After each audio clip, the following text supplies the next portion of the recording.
Okay, the world is an interesting place, and all these cities around the world are really beautiful and amazing, and you can fall in love with them.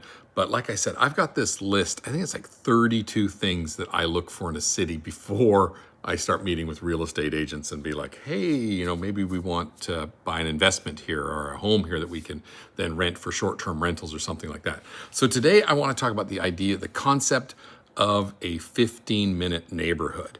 Okay, and so urban planners have been kind of getting a lot more into this lately. But what it really means is that if you live here, you want to have within a 15-minute walk, not drive. Okay, you got to get that North American attitude of just like living out in the suburbs and you got to drive 15 minutes to the super Target to go get a loaf of bread. No, you don't want that. Okay, especially when you're living in a European city or something, some city abroad.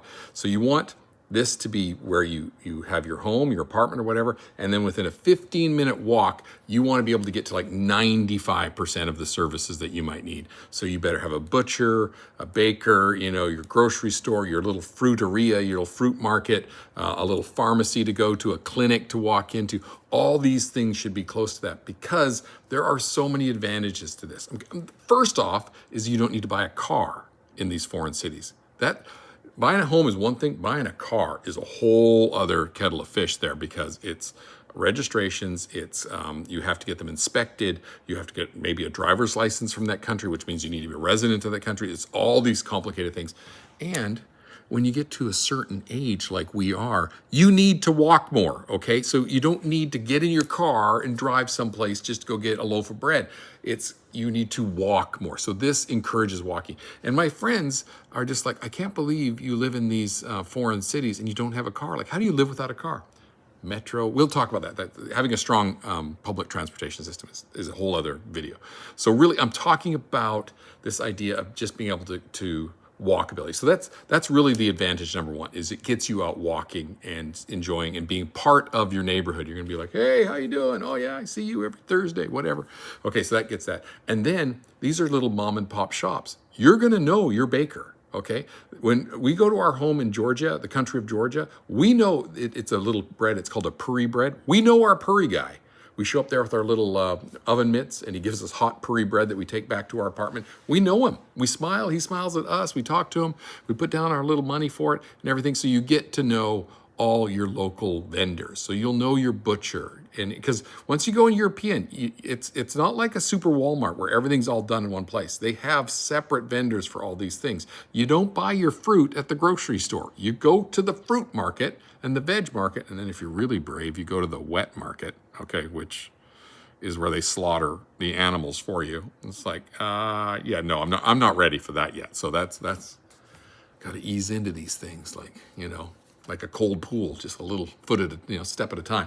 Okay, so that's another advantage then, is you get to socialize and know your neighborhood, and there's a security to that. Okay, knowing everybody, got everybody's back, so that's a really good thing too.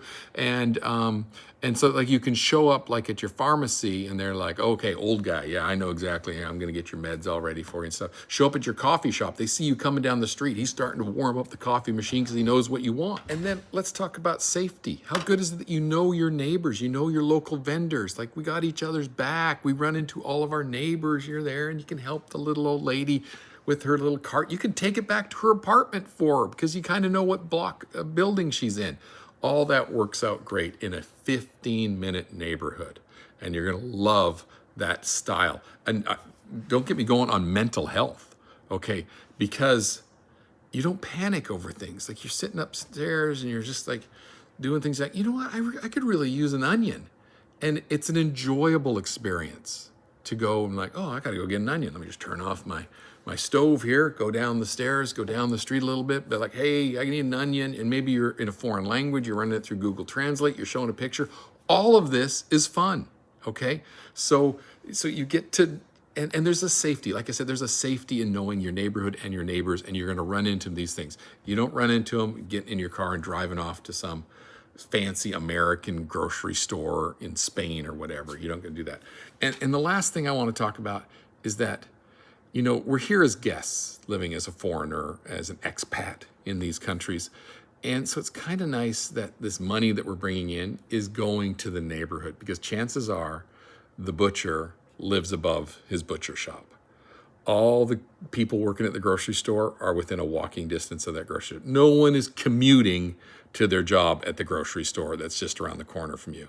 Okay, that guy who sells me puri bread, okay, it's good. He probably lives above the little puri bread bakery shop. So you feel good about that. It's not going off to some big corporation. You're an expat and you want to come into a neighborhood and feel like you're giving and not taking. Because sometimes we're accused of that. Oh yeah, you come in here and take. No. You come in there and you give, and you're going to feel 100 times better for it. So welcome to the concept of what I look for in a 15-minute neighborhood when I'm looking at a property.